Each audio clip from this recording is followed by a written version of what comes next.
Those of you who've seen the video, is it scary to know that how the future is going to unfold is totally unknown? During this video, did you note that there was a portion which said soon there will be a computer which will be better than the human brain? Well, this is an old video. We are in 2019 today. I'm sure a lot of work has been happening there. For a computer to be better than a human brain, we need to know how strong and powerful the human brain is. Over the last few years, a lot of research has happened, telling us more about the brain.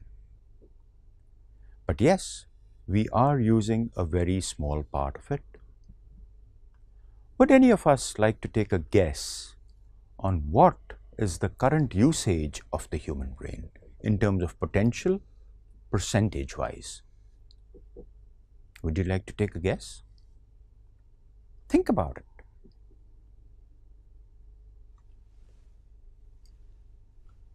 Well, many people think that we are today using less than 1% of the potential of the human brain. Less than 1%. So my question to most of us is, why are we not using the balance 99? What is stopping us from doing that? Are we planning to will it away to our students, our children? Remember, your children will also have a human brain, and they would also be using a very small fraction of it. So they really don't need your brain part as a will. Why are we not using that 99? Well, many people tell me, I don't know how to use it.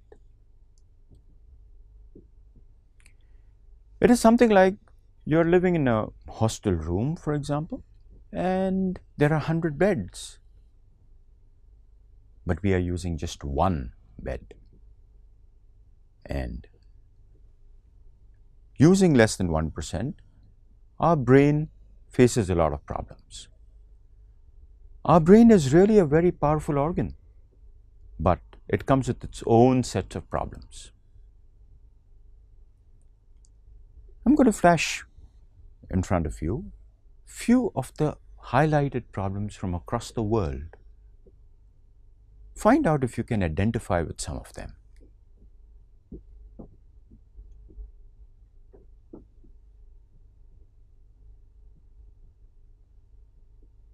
Well, if you go through all of them, I'm sure you will feel that yes, you can identify with quite a few of them. The degree might vary depending on the life cycle, what stage you are in life, but you would probably face these at some point or the other. For those of you who feel that no, I cannot identify with any of these issues, well, this might be a good time for you to just switch off the video and carry on doing what you are. No point in wasting your time. But if you feel that yes, you need to have an answer, because that's what I'm going to be sharing. Answers to how to overcome these issues.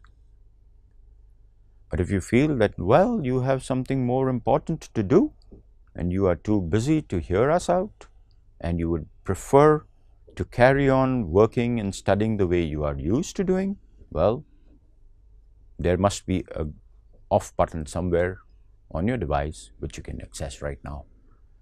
But for the others, well, this module is probably going to change the way you work in the very near future and for a very, very long time in the future.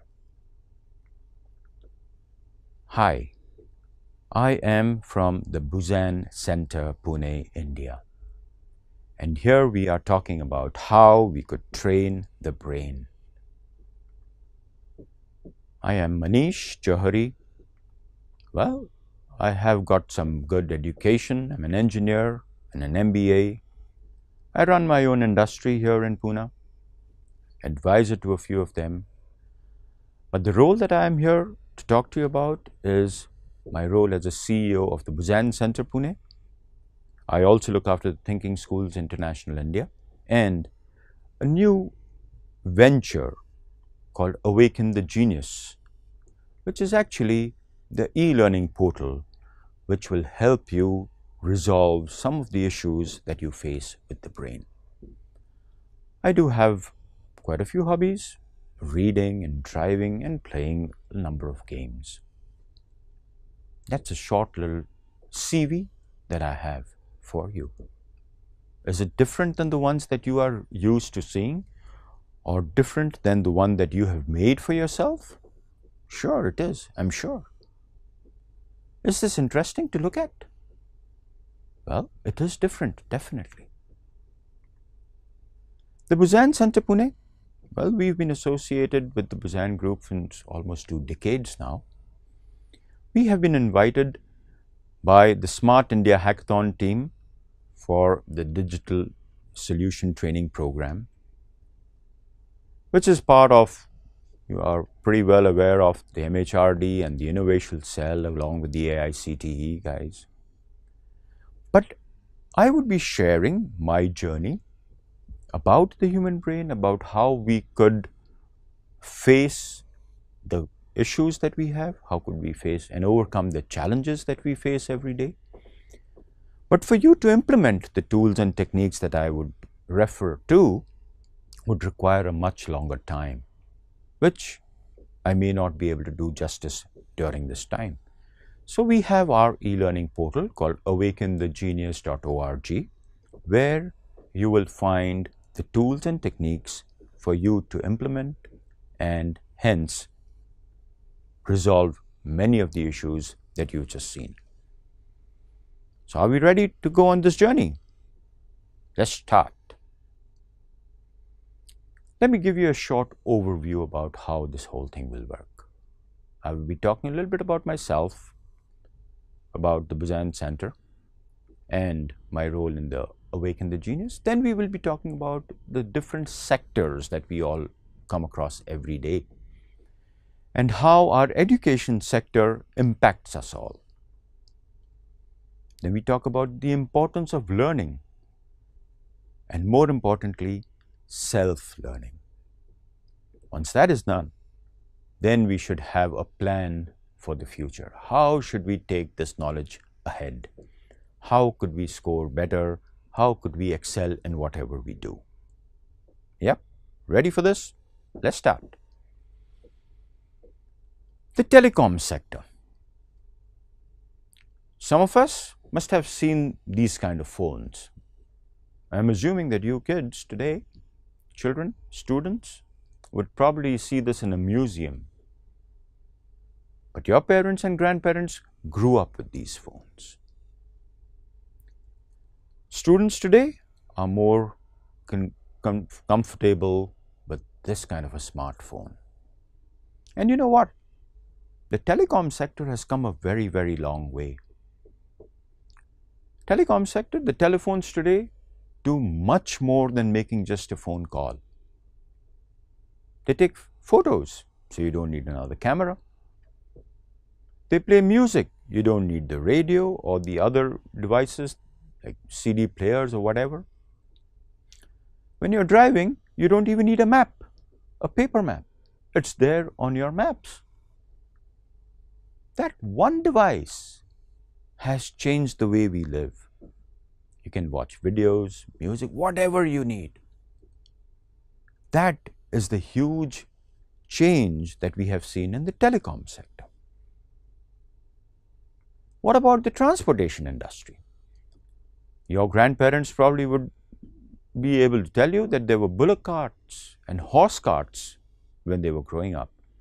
You all must have seen some of these in some museums or some old movies and are more convenient and versatile and familiar with these kind of cars. And you know what? The transportation industry today is talking of putting people on different planets. They're talking of going to Mars. The cars today are no longer called cars, they are called devices because they are so computerized, computer driven. a huge, huge change in that sector. Look around, you'll find similar examples in almost all sectors. But what about the education sector? Well, when I was growing up, this was the kind of image that I had. Overburdened by physical books. Today, the physical book may not be the reality, but yes, e-books are there. But the amount of information to be read is still huge, or should I say exponentially higher than what we were growing up with. That's what we used to do. And I'm sure most of you would be studying in this way as well. So you see, there's hardly any change, hardly any discernible change in the way the education industry functions. And that's the main bane of the industry. We need to do something very, very different than what we are now. So, how do we study? That's what I used to do. How many of us still do that today? Well, who wants to study when there are so many other different things to do? No, like social media. We didn't have social media when we were growing up. Yeah. But then, well, our parents and elders used to force us to sit. Okay, you go back into your room and sit on your table and study. So that's what we used to do. Sit on our table and study. But yes, very soon, tuck, tuck, and we are ready to doze off. Yeah? Do you face the same things even today? Well, hardly any change in the way we've been working and studying. You see, the present system today, how is the education industry functioning today? It is still tutor dependent. Students today are dependent on the tutor to teach them. Tutors, I'm sorry to say, but have not really upgraded their skill sets or their knowledge base. Many of them feel there's no need to. But did you note in that video that you saw in the first instance? If you're an engineering student, by the time you come into the third year, what you have learned in the first year is probably obsolete. But here, our education institutes, well, they teach us the same old things year after year, decade after decade, with hardly any change. As a student, you need to realize that that is going to be a big downfall for you. You know, when your parents, your grandparents, myself, all of us were growing up, we used to spend, for example, I used to spend about 10 to 15 minutes to reach college from my house. Today, you would be probably taking half an hour, maybe 45 minutes one way. We didn't have any social media distractions when we were growing up. Today, you know the reality. You see, what happens is the time that is available for you to study has gone down. But the amount of information to be read has increased exponentially. We could just walk into our college library, pick up a couple of books as reference, and hey, we are done. That course we will ace. But today, your reference library is the internet. Just type whatever you need on Google and you'll have a plethora of things coming up. So, with the available time going down and the amount of information to be read going up, how are you going to manage if you are going to study the same old way that your teachers and your parents had done? You need to upgrade that skill set. There is no option. It's not a good to know skill any longer. It is a must have skill if you want to survive in the future. There is no way out. Let's see how we study. have you ever actually paused and found out how is it that you're studying? Well, I ask this question to many people.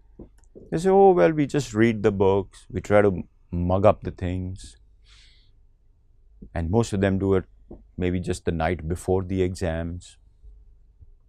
Well, we did a considerable amount of survey and found out that there are 5 things that students do when they study. The first, they open the books and read, right? And you've already seen that the amount of information available to be read has gone up a lot. After reading, what do? Well, we underline the important words or highlight them and make our own notes. Correct? Nowadays, some college professors, tutors, give them ready-made notes, so students don't even do that. The third thing we do is we try to memorize these notes somehow. Some of us get up at 2 in the morning and mug it up then. Some stay up late at night. Some just walk around and try to revise, memorize. Everybody has their own way of doing it. Fourth, we go to the old question papers and hope that the same question is repeated for our exam. And we prepare those questions a lot better. And finally, we pray. We pray that we can recall the answer during the exam time, because that is the only way you will get your marks, right? I've done these, and I'm sure even you are doing these. This session today is going to teach you what no education institute teaches you, which is the first 3 things. How to read fast, how to make notes which are brain friendly, and how to memorize them. Interested in knowing more about it? All right, let's start on this. Well, studying is a sure short way of going off to sleep, no doubt. But we need to do something about it, right? Let's go them step by step. The first one is reading. Okay? If you are a serious student and want to really score well, because now what I've realized is even for placements, companies are asking for those students who have a good score from semester 1 onwards, right till the end. It's not that you can do well in a couple of semesters and hope to get a good job. No. Really good companies are looking for really good students from day 1. So, if you are a good student, a serious one, how many hours a day do you study? How much time do you spend in studying? Is it just an hour or is it a lot more? 2, 3 hours? 4 hours? Okay, you know your time best. I would like you now to think about how many words in a minute do you read? Well, when I ask this question, most people say, hey, I've never thought about that. You know, the corporate world says what can be measured can be improved. You are probably reading for 4 hours a day, 6 hours a day, and we don't know our word per minute score. It might be a good idea for you to pause and think. Find out for yourself. It's not a rocket science to find out your reading speed. Do that. Because once you benchmark, then you know how you could improve. Would you like to take a guess? How many words a minute do you think you read? Well, in my informal survey across the country, I found most students, senior ones, especially when there's a lot of portion to read, they kind of touch about 150 to maybe 200 words a minute. Now, why is that just at that level? I feel that the education institutions have not evolved the way the other sectors have Possibly because of their belief system. I ask you a simple question. Do you think there is any relationship between understanding and the reading speed, the speed at which you read? Is there any relationship between understanding the matter that you are reading and the speed at which you are reading? Give it a thought. Well, most tutors say, read each and every word slowly. Right?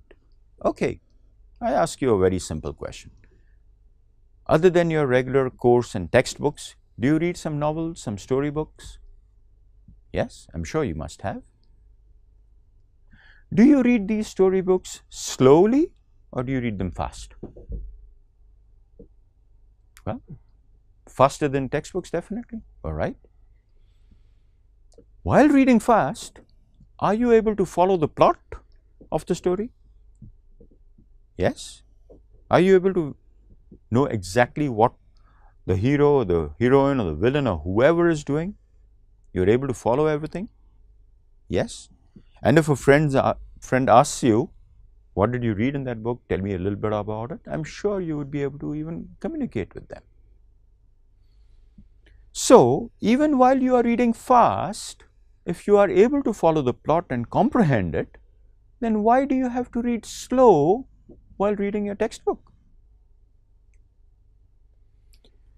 You know, one of the issues mentioned about the brain was concentration.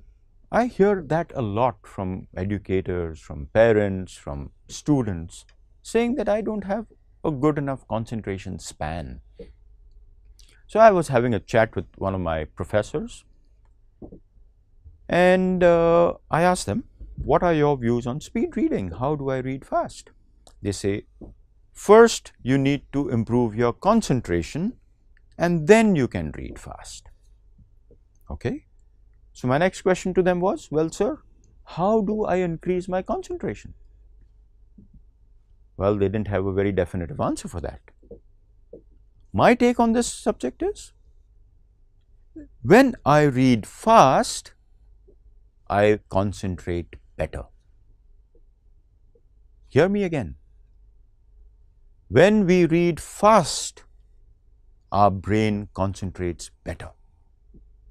And that's a known fact. We've all grown up with this myth that we have to read each and every word slowly. Not at all. And mind you, if we are still doing that, can you imagine the time available to study and the amount of information to be read? How are you going to ever match the two? Not possible. Not in this lifetime. You have to upgrade the skill set.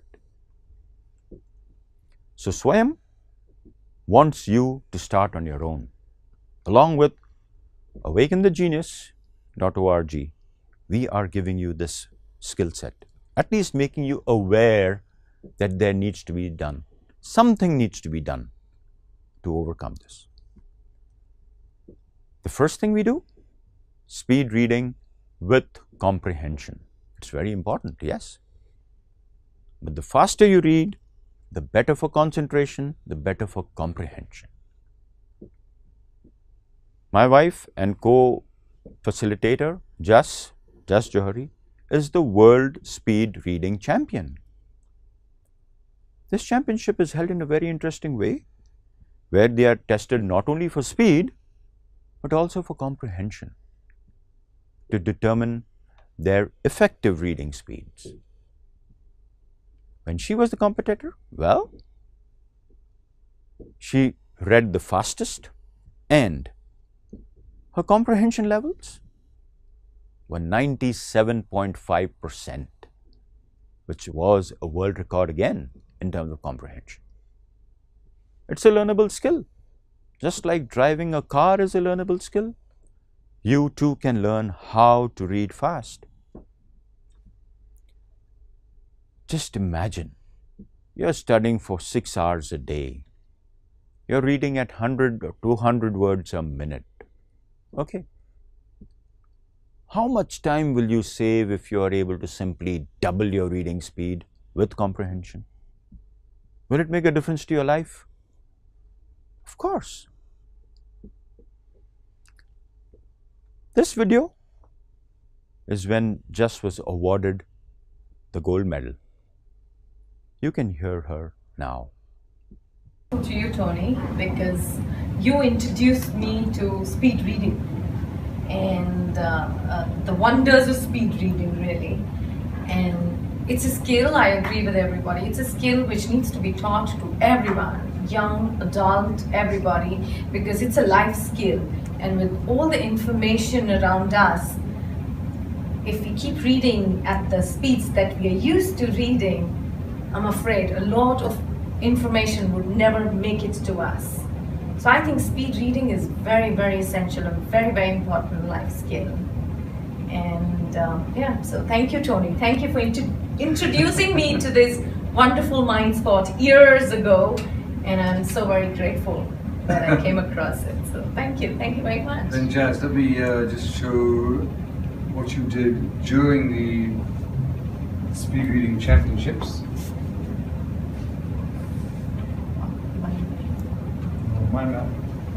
So what you have seen is that when Jess started her career, her journey in speed reading, she was at a very good speed. But that is a learnable skill. She built it up. The brain is a muscle. You teach it, it will learn. In this module, you have been made aware of how powerful your brain can be. You have also been made aware that we are not using it to the ultimate.